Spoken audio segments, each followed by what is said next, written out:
Hello, कैसे हैं आप सभी लोग। आप सभी लोगों का स्वागत है केमिस्ट्री चश्मा के मेरे चैनल में। हम आज बीएससी थर्ड सेमेस्टर में अगले टॉपिक को डिस्कस करने वाले हैं। हम पढ़ रहे हैं बीएससी थर्ड सेमेस्टर के लिए हमारी क्लास चलेगी। ठीक है। और हम जो है सदैव सुमन, जो हमारी यूनिवर्सिटी है, सदैव सुमन उत्तराखंड विश्वविद्यालय जो है, उसके सिलेबस के अनुसार हम पढ़ रहे हैं। और डी ब्लॉक में आज हम जिस टॉपिक को देखेंगे वो टॉपिक कौन सा है, चलिए देखते हैं।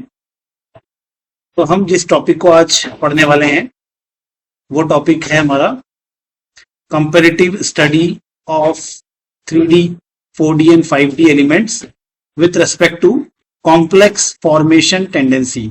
ठीक है। तो हम 3D 4D और 5D जो एलिमेंट हैं, 3D 4D और 5D एलिमेंट्स के किसको पढ़ेंगे, इनके हम कॉम्प्लेक्स फॉर्मेशन टेंडेंसी को पढ़ेंगे कि ये कॉम्प्लेक्स कैसे बनाते हैं।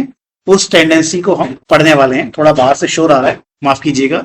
दिवाली का टाइम में, दशहरे का टाइम में लोग उसको एंजॉय कर रहे हैं। ठीक है। तो हम जो है डिस्कस करेंगे, शुरुआत करते हैं। चलिए। तो हमारे पास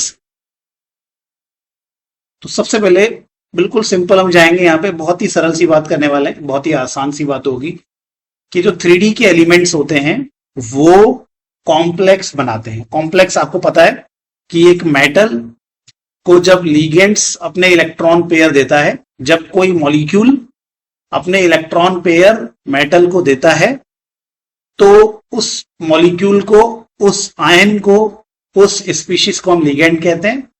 और लिगेंड और मेटल के बीच में इस प्रकार से जो बॉन्ड बनता है उसको कोऑर्डिनेट बॉन्ड कहते हैं। और मेटल और लिगेंड से बना हुआ जो आयन होता है उसको हम कॉम्प्लेक्स आयन कहते हैं। तो कॉम्प्लेक्स आयन 3D बढ़िया तरीके से बना लेते हैं, चाहे 3D हो, चाहे 4D हो, चाहे 5D हो। ट्रांजिशन मेटल्स कॉम्प्लेक्स आयन बहुत आसानी से बनाते हैं। क्यों बनाते हैं ये हम पिछले वीडियोस में डिस्कस कर चुके हैं। तो इसका कारण अगर आपसे पूछेंगे तो इसका कारण में आप लिखेंगे, पहला कारण कि इनकी जो न्यूक्लियर चार्ज डेंसिटी होती है बहुत हाई होती है। ठीक है। न्यूक्लियर चार्ज डेंसिटी इनकी क्या होती है, बहुत हाई होती है। इसका मतलब न्यूक्लियस बहुत ही अच्छा खासा पॉजिटिव होता है, बढ़िया, बहुत पावरफुल होता है। तो न्यूक्लियर चार्ज डेंसिटी बहुत अच्छी होती है। इसके अलावा इनके पास खाली डी ऑर्बिटल्स होते हैं। ठीक है। इनके पास क्या होते हैं, खाली डी ऑर्बिटल्स होते हैं, एम्प्टी डी ऑर्बिटल्स होते हैं। और ज्यादा अच्छा न्यूक्लियस होने की वजह से जो लिगेंड्स होते हैं वो इनकी ओर खींचे चले आते हैं। और लिगेंड जब इनके करीब आते हैं तो वो लिगेंड अपने इलेक्ट्रॉन्स इनके खाली डी ऑर्बिटल को खाली डी ऑर्बिटल में डाल देते हैं। तो इसी वजह से ये बहुत आसानी से लिगेंड के साथ बॉन्ड बना लेते हैं और कॉम्प्लेक्स आयन का फॉर्मेशन यहाँ पे बड़ी आसानी से हो जाता है। तो ये सब के सब बड़ी आसानी से क्या बना लेते हैं, कॉम्प्लेक्स आयन बना लेते हैं। कारण है अभी बता दिया आपको कि न्यूक्लियर चार्ज बहुत ही बढ़िया होता है, बहुत ही अच्छा होता है, बहुत हाई न्यूक्लियर चार्ज डेंसिटी होती है और इनके पास खाली डी ऑर्बिटल्स होते हैं। ये दोनों ही कारणों से ये क्या करते हैं, लिगेंड को अपनी ओर अट्रैक्ट करके उनके इलेक्ट्रॉन पेयर अपने खाली डी ऑर्बिटल में रख लेते हैं और उनके साथ कोऑर्डिनेट बॉन्ड बना लेते हैं। लेकिन जो 3D है और 4D है और 5D है, इसमें सबसे बेहतर तरीके से कौन इस कॉम्प्लेक्स आयन को बनाएंगे। तो 3D 4D और 5D में सबसे बेहतर तरीके से कौन कॉम्प्लेक्स आयन को बनाएंगे, तो उसका आंसर है 5D। 5D के अंदर कॉम्प्लेक्स आयन बनाने की क्षमता बहुत बढ़िया होती है, बहुत ही बेहतरीन होती है। फिर होती है 4D में और फिर लास्ट नंबर आता है 3D में। बस यही पढ़ना आपने कि कॉम्प्लेक्स आयन फॉर्मेशन में कौन सबसे अच्छा होता है, कौन सबसे बेहतर होता है। तो कॉम्प्लेक्स आयन फॉर्मेशन में सबसे बेहतर कौन होता है, कॉम्प्लेक्स आयन फॉर्मेशन में सबसे बेहतर होते हैं कौन, हमारे सबसे बेहतर होते हैं हमारे कौन, 4D। ये 5D वाले होते हैं, देन 4D होता है एंड देन हमारा 3D होता है। ठीक है। तो ये ऐसा क्यों है, मतलब भाई क्यों, तो इसका कारण ये है कि अगर हम बात करते हैं 5D के बारे में बात करेंगे, तो 5D के जितने भी एलिमेंट्स होते हैं, ठीक है, जो 5D सीरीज के जितने भी एलिमेंट हैं उनमें 5D में आखिरी इलेक्ट्रॉन जाता है, आप जानते ही हैं, और 5D में आखिरी इलेक्ट्रॉन प्रवेश करता है, इसलिए ये एलिमेंट कहाँ आते हैं, 5D में आते हैं। ठीक है, अगर मैं कहता हूं कि कोई एलिमेंट 5D सीरीज का है तो क्यों है, क्योंकि उसका आखिरी इलेक्ट्रॉन कहाँ इंटर कर रहा है, 5D में इंटर कर रहा है। ठीक है, ओके। तो 5D में खास क्या बात होती है, 5D बहुत बड़ा होता है, बहुत फैला होता है। ठीक है, बहुत ज्यादा इसका ये ऑर्बिटल्स बड़े साइज के होते हैं, बहुत ज्यादा डिफ्यूज्ड होते हैं, बहुत फैले हुए होते हैं। ठीक है, ऑर्बिटल्स बहुत बड़े साइज के होते हैं। ठीक है, 5D के ऑर्बिटल बहुत बड़े साइज के, बहुत डिफ्यूज साइज के होते हैं। इसी वजह से जब लीगेंड इनके करीब आते हैं तो लीगेंड के ऑर्बिटल्स बहुत अच्छे से 5D के ऑर्बिटल्स के साथ क्या कर लेते हैं, ओवरलैपिंग कर लेते हैं। ठीक है, तो लीगेंड के जो ऑर्बिटल्स होते हैं, लीगेंड के जो ऑर्बिटल्स हैं वो 5D ऑर्बिटल्स के साथ बहुत अच्छे से क्या कर लेते हैं, ओवरलैपिंग कर लेते हैं। और यहाँ पे लीगेंड और 5D ऑर्बिटल्स के बीच में जो बहुत ही बढ़िया जो ओवरलैपिंग हो रही है, इसकी वजह से लीगेंड्स जो है वो मेटल आयन के बहुत ही करीब आ जाते हैं। ठीक है, बहुत करीब आ जाते हैं, और इस वजह से क्योंकि बहुत अच्छे से ये लीगेंड्स जो हैं 5D के साथ ओवरलैप कर रहे हैं, इस वजह से लीगेंड 5D के इलेक्ट्रॉनों के भी बहुत नजदीक आ जाते हैं और 5D के इलेक्ट्रॉनों को जबरदस्त क्या करते हैं, रिपल करते हैं, बहुत ज्यादा रिपल करते हैं। ठीक है, तो एक बात तो हम समझ गए कि भैया, पहली बात तो चलो ये समझ लो आप कि क्यों आखिर 5D के एलिमेंट्स जो हैं वो क्यों आखिर कॉम्प्लेक्स, बढ़िया कॉम्प्लेक्स बनाते हैं, क्यों उनमें कॉम्प्लेक्स बनाने की टेंडेंसी बेहतरीन होती है। तो उसका आंसर ये है कि 5D के जो मेटल्स हैं उनमें 5D ऑर्बिटल्स होते हैं, और 5D ऑर्बिटल्स का साइज कैसा होता है, बहुत ही बड़ा, बहुत ही डिफ्यूज्ड होता है। और इस वजह से लीगेंड्स क्या करते हैं, क्योंकि साइज बहुत बड़ा है तो लीगेंड्स बहुत बढ़िया तरीके से यहाँ ऑर्बिटल्स के साथ क्या करेंगे, यहाँ पे ओवरलैपिंग कर पाते हैं। और लीगेंड का 5D के साथ बहुत बढ़िया ओवरलैपिंग होती है, इसलिए यहाँ पर स्ट्रॉन्ग बॉन्ड्स बनते हैं, और इसलिए यहाँ पर जो कॉम्प्लेक्सेस बनते हैं मेटल के लीगेंड्स के साथ बहुत ही स्टेबल होते हैं, बहुत ही ज्यादा स्टेबल होते हैं। एक बात तो ये समझ लेना। ठीक है, दूसरी बात ये समझनी है कि यहां पर जब स्प्लिटिंग होती है 5D की, क्योंकि जब लीगेंड नजदीक आते हैं तो वो 5D को रिपल करेंगे, और 5D के पांचों D ऑर्बिटल्स को रिपल करेंगे, और कुछ D ऑर्बिटल्स को ज्यादा रिपल करते हैं उनके ओरिएंटेशन की वजह से। ठीक है, तो जो 5D के D ऑर्बिटल्स लीगेंड के करीब होते हैं वो ज्यादा रिपल्शन महसूस करते हैं, और जो 5D के D ऑर्बिटल्स लीगेंड से दूर होते हैं वो कम रिपल्शन महसूस करते हैं। इस तरह से 5D के जो 5 D ऑर्बिटल्स हैं, 5D में जो यहाँ पे 5 D ऑर्बिटल हैं, वो दो एनर्जी लेवल्स में क्या है, स्प्लिट हो जाते हैं। ये तो मैं आपको पहले बता चुका हूं। ठीक है, इसी को क्रिस्टल फील्ड स्प्लिटिंग कहते हैं। अब मैं ये कहना चाहता हूं कि जो क्रिस्टल फील्ड स्प्लिटिंग है वो 5D के केस में सबसे ज्यादा होती है। क्यों होती है, इसको भी समझ लीजिए।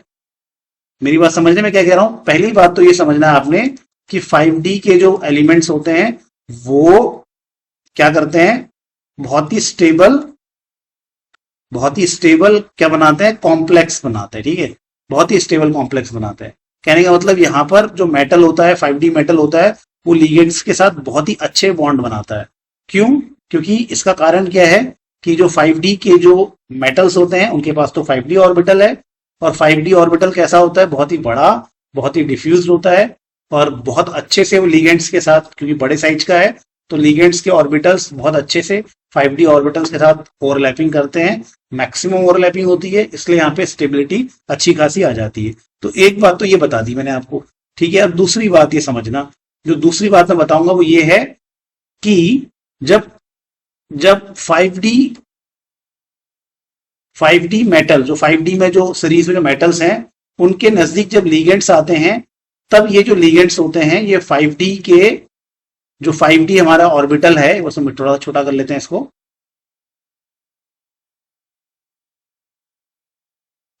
जो लीगेंड्स होते हैं वो 5D के ऑर्बिटल्स को उसके नजदीक आते हैं लिगेंड्स, तो 5D के ऑर्बिटल्स को क्या करते हैं, वो दो एनर्जी लेवल्स में बांट देते हैं। इसको हम क्रिस्टल फील्ड स्प्लिटिंग कहते हैं। ये दो एनर्जी लेवल्स में क्यों बांट रहे हैं ये आप जानते हैं, क्योंकि कुछ डी ऑर्बिटल्स लिगेंड्स के करीब आ जाते हैं, इसीलिए वो ज्यादा रिपल्शन फील करेंगे और उनकी एनर्जी बढ़ जाएगी।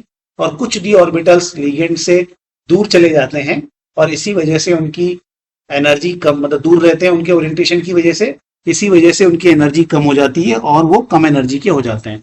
तो 5D ऑर्बिटल्स दो एनर्जी लेवल में बढ़ जाएंगे, ठीक है। और ये जो एनर्जी का डिफरेंस होता है इसको क्रिस्टल फील्ड स्टेबलाइजेशन एनर्जी कहते हैं, या इसको डेल्टा ओ से दर्शाएंगे अगर 6 लिगेंड होंगे तो। अब मैं ये कहना चाह रहा हूं कि 5D के केसेस में ये लिगेंड्स जो होते हैं, क्योंकि मेटल के साथ बहुत अच्छे से ओवरलैपिंग करते हैं, इसीलिए लिगेंड बहुत ज्यादा मेटल के नजदीक आ जाते हैं, लिगेंड बहुत ज्यादा डी ऑर्बिटल के नजदीक आते हैं और इसलिए डी ऑर्बिटल्स को वो ज्यादा रिपल करते हैं, ज्यादा रिपल करेंगे उनके इलेक्ट्रॉनों को।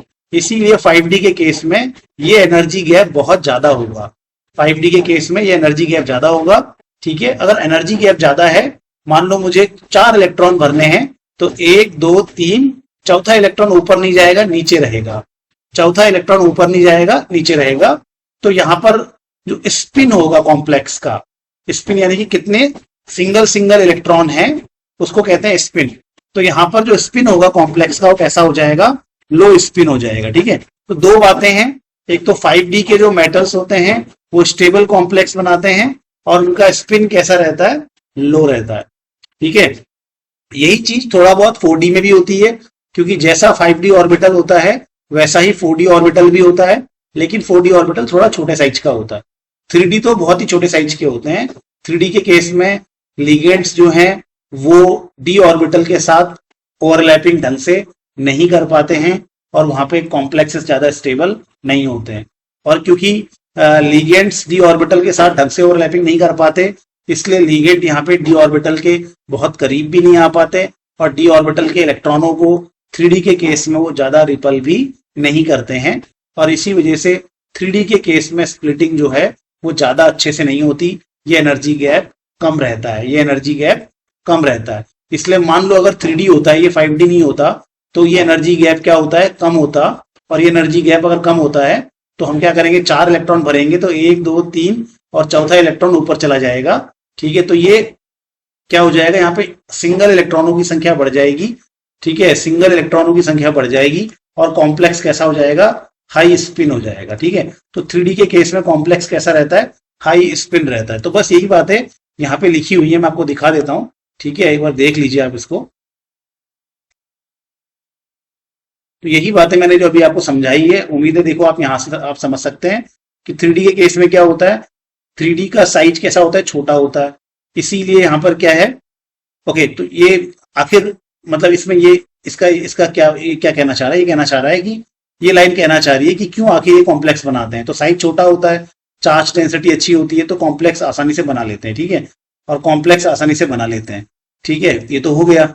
और ये कॉम्प्लेक्स जैसे मैंने आपको बताया कि कॉम्प्लेक्स कैसे होते हैं, हाई स्पिन होते हैं, क्योंकि 3D के केस में क्या है, 3D के केस में साइज क्या है, यहाँ पे छोटा है डी का, इसलिए लिगेंड का ऑर्बिटल यहाँ पे अच्छे से ओवरलैपिंग नहीं कर पाता है, लिगेंड डी के नजदीक ज्यादा नहीं आ पाता, इसलिए इसको रिपल भी नहीं करता। रिपल नहीं करेगा तो जब ये स्प्लिटिंग होगी, तो डी की जो स्प्लिटिंग होगी, तो ये जो हमारे डी और तो ये जो एनर्जी लेवल्स बनेंगे, इन दो एनर्जी लेवल्स में, क्योंकि स्प्लिटिंग यहाँ पे स्ट्रांग नहीं हो रही है, तो ये जो दो एनर्जी लेवल्स बन रहे हैं, इनमें इलेक्ट्रॉन जब आप भरेंगे तो 1 2 3, क्योंकि एनर्जी गैप ज्यादा नहीं है तो इलेक्ट्रॉन ऊपर जाता है, यानी कि यहाँ पे सिंगल इलेक्ट्रॉन्स क्या होंगे, ज्यादा होंगे, यानी कि स्पिन कैसा होगा, हाई होगा, क्योंकि इनका क्रिस्टल फील्ड स्प्लिटिंग डेल्टा हो छोटा होता है। ये मैं आपको समझा चुका हूं, ठीक है। ओके, अब आगे देखो, आगे क्या लिख रहा है ये 4D के केस में, देखो क्या बोल रहा है, इनका साइज बड़ा होता है, चार्ज डेंसिटी कम होती है, लेकिन इनकी डी ऑर्बिटल ज्यादा फैली हुई होती है, मतलब डी ऑर्बिटल क्या होते हैं, ज्यादा फैले होते हैं, और लिगेंड के साथ क्या करते हैं, वो अच्छे से क्या करते हैं, ओवरलैपिंग करते हैं, ठीक है। इसके कारण कॉम्प्लेक्सेस 3D से ज्यादा स्टेबल होते हैं, क्योंकि लिगेंड्स जो है डी के साथ ओवरलैप कर रहा है अच्छे से, तो ये कॉम्प्लेक्स कैसा बन जाएगा, स्टेबल बन जाएगा, ठीक है, ज्यादा स्टेबल बन जाएगा।